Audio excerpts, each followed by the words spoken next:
Hello everybody, welcome to another reading. A while ago somebody asked if I could do a reading to see if there's a connection between the Highway of Tears and the Catholic boarding schools in Canada.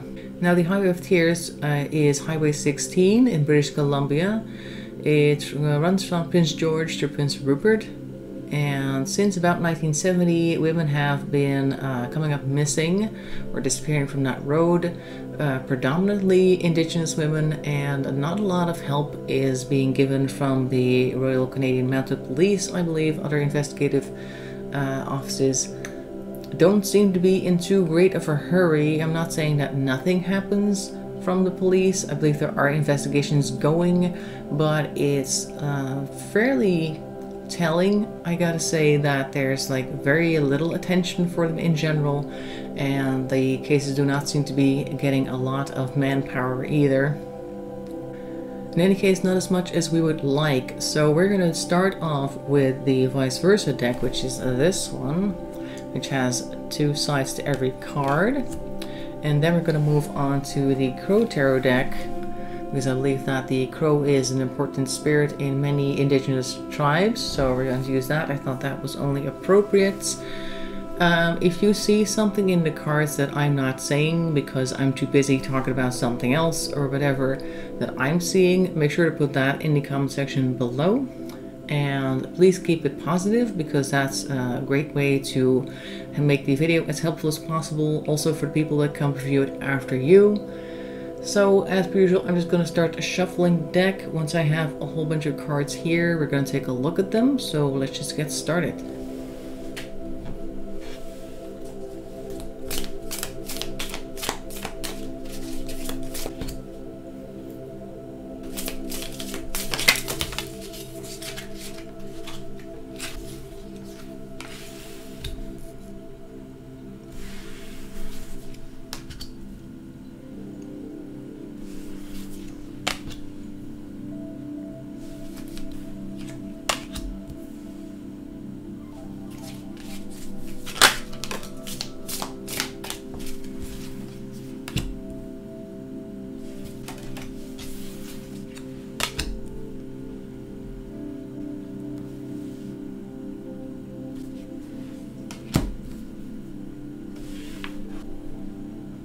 Okay, let's take a look what we got right here. We're starting off with the Seven of Wands next to the Two of Cups and the Six of Swords. Alright, so that's interesting. This almost seems like a kidnap situation, or some type of situation that would lead to a kidnapping. Let me grab all three for a second. Let's see if I can get all three of them. There we go. So we got here, we're starting off with the Seven of Wands, which I normally see as somebody who other people are jealous of. People are coming for them. You can see that they're lining up to get them, even though the other side of the card shows that they're actually just empty helmets and there's nobody actually there. But from this side, it looks like people are interested in this person standing there on the rock. We have the Two of Cups, which is normally like a love interest, maybe working together. It's also a bit of a Gemini energy. It could be somebody who is a little I don't know if duplicitous is the word that I'm looking for. Two-faced is probably possibly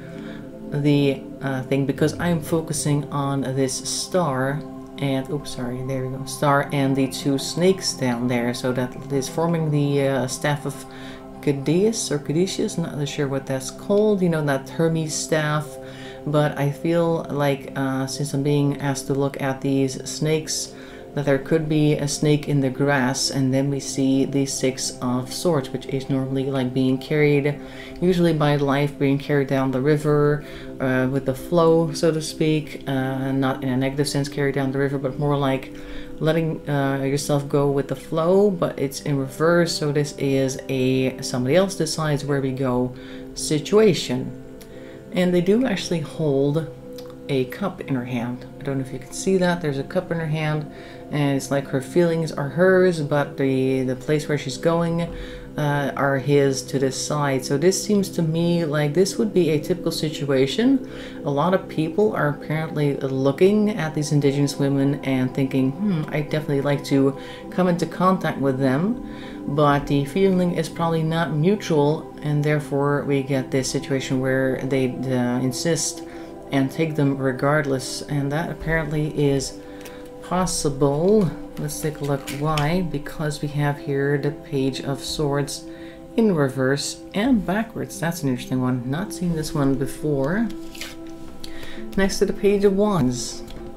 And a royal couple over there on the right as well. There's actually 4 royalty in this reading so far. We got the King of Cups here, we got the Queen of Cups next to each other, and down here we've got the Queen of Pentacles and the King of Pentacles also next to each other. So there's like different groups of people that are kind of supposed to be from the same type, like the same royal house, the same community, I would say, that are against each other. Like this might be a certain type of community where the men are a certain way and the women are not interested in what the men want, and here we have the exact same thing but a different house. They really came out like this. I didn't put them like that.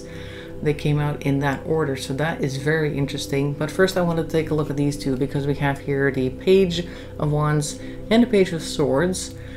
Now this is very impulsive, very head over heels energy right next to each other, both in words and actions. So this is like the follow-up, I would say, of these three. Like first of all, we see somebody spying someone whom they're interested in, and they want to take them regardless of what this person themselves wants.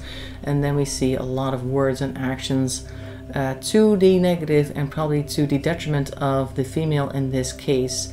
And it appears as though, in particular in this lineup, that the men or the male characters just don't seem to think that there's anything wrong with that. Because the Queen of Cups here is in reverse, so she's definitely not on board with this, but the King of Cups is upright, so according to him, this is a-okay. He doesn't feel any type of way about that. Normally you would think they may even be thinking, because the King of Cups is normally very in tune with their emotions, they may even be thinking incorrectly that they are saving these women from something. In some cases, I don't know, like perhaps a few of those women got missing because they were found hitchhiking and they found a white knight pulling over to pick them up. That's the type of vibe I'm getting over here, but they had intentions that she was not on board with. So that's this lineup. So this is, I think, a very common occurrence on the highway itself. Then, of course, we're moving on to the next line, and this is almost like we're looking at the boarding school situation, because we asked about both, and I think that what we got so far is this is the highway, these are the boarding schools. That's what I'm looking at right now, because we see here the Page of Pentacles, fairly young character, fairly new, still wet behind the ears, as some people would say, like he is out there on a great adventure, or he should be.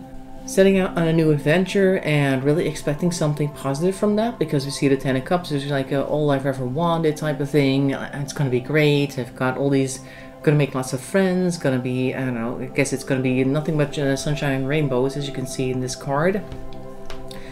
But we do again see this royal couple, like I said before, and again the king is upright and the queen is in reverse.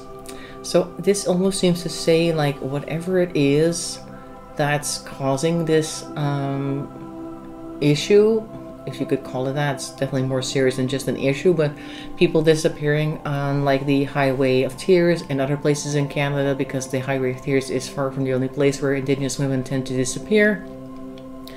It kind of starts in school, it seems. It starts when they're young.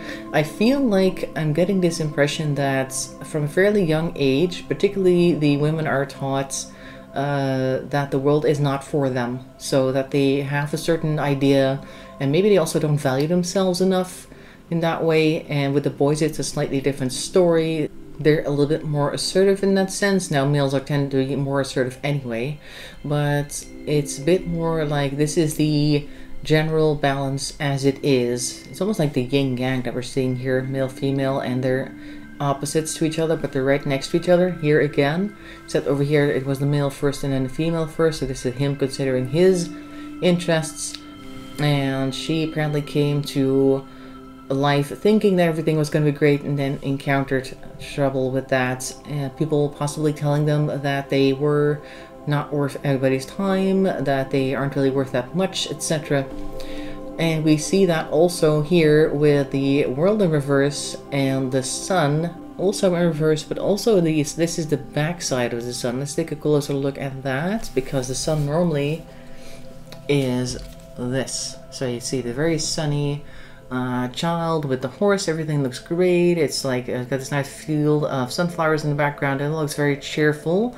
But then we look at the other side and we see a couple of guards. They're standing right by a wall, so they're like being locked out of something. That's what this looks like. So it's not only the fact that they have a different type of upbringing, perhaps also a different standing within a community, but they're also kind of being locked out by some type of official force, it looks like, because you see here that obelisk with that Egyptian eye. I think that's the Eye of Horus or the Eye of Ra, I'm not really sure which one it is, but and with the guards on the wall right there. So they're like being gate kept out of certain things, and the world is turning a blind eye, which is fairly well known about those boarding schools. We do see here a Knight of Swords.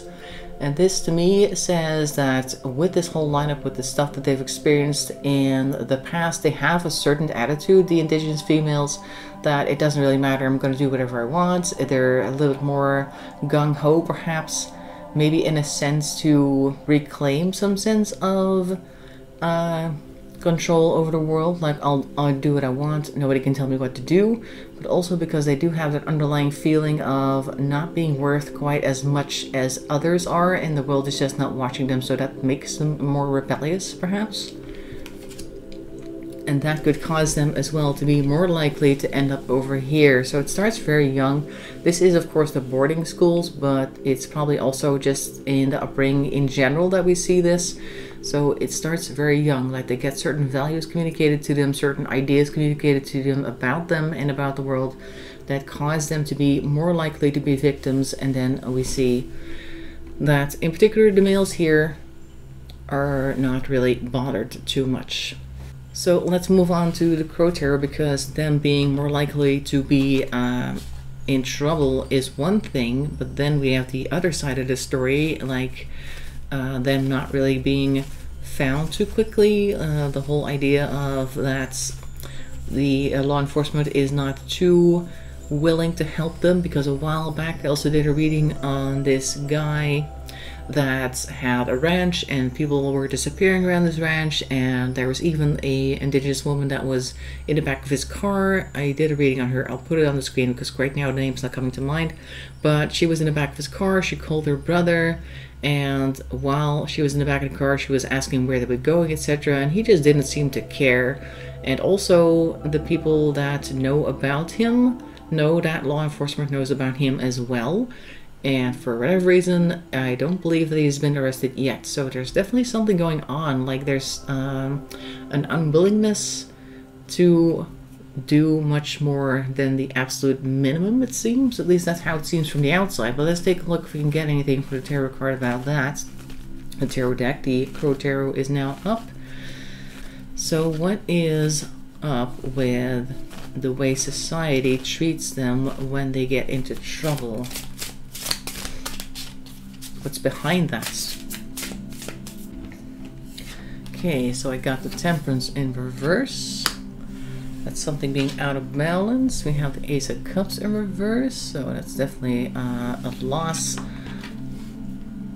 of some type of, like, it's kind of like this, but then in reverse. The Ten of Cups was like a hopeful idea. We're gonna have such great emotional times together. It's gonna be fantastic, but then we see that is the opposite, and that is, for me, represented by the reversed Ace of Cups, because the Ace of Cups is always like, oh, it's going to be sunshine and rainbows, we got new people coming in that we're going to have a great connection with, but that is rather the opposite. And the Star is in reverse. Now this just kind of sounds like a general disinterest, so for some reason, but what is the cause behind that? Because we kind of already know that there's a disinterest, but what is behind it?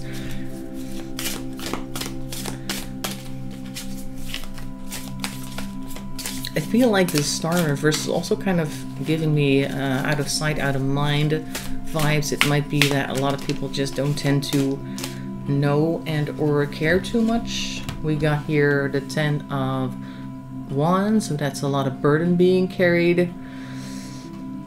I do feel like maybe the different law enforcement agencies have a lot on their mind already, but this is also, I think, representing the burden that they have, the indigenous women have by nature. The first 8 of Swords, so that is a mental prison that people find themselves in, perhaps also keeping themselves willfully blind because the bird is blindfolded, though they can remove that fairly easily. It's not a super tight binding.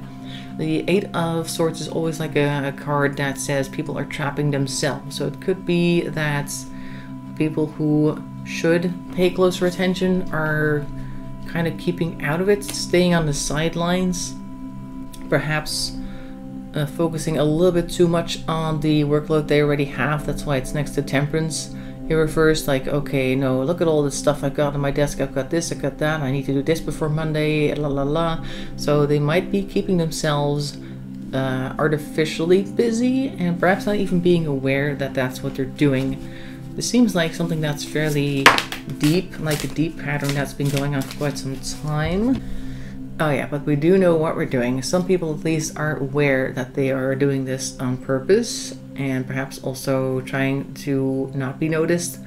The Fool in reverse is not leaving anything to chance, so it could be that they are very much aware that they have this pattern within them. Are you going to see anything changing about that? First card for future and changes is the Hangman in reverse. That is not a change of perspective, rather they're going to get stuck in their perspective, so it looks as though it's not going to change anytime soon. At least the way that people are handling it is not changing anytime soon, because the Hangman is normally like taking a break, step back, take a breather, re-looking at perhaps the court board in which they have a whole bunch of information about certain cases, opening the file and taking another look.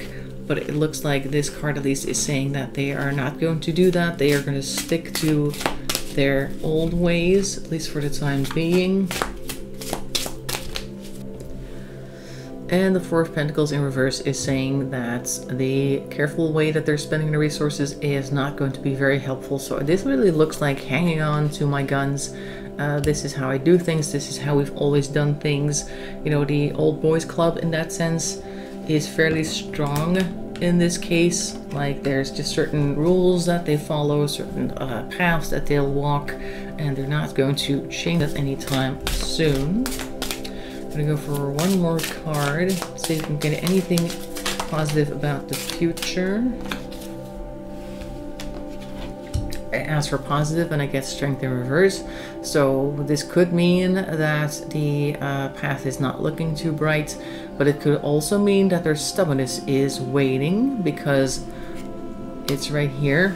It's going to put it in the middle, and that might mean that they're full disposition or they're not full disposition, and this whole line of we're going to do things our way and going to keep doing that our way, that is losing strength, because I believe there's a new generation coming up also in law enforcement, and that might be the ones that are going to change things. Let's see if we can get anything about that, because I wanted something a little bit more positive.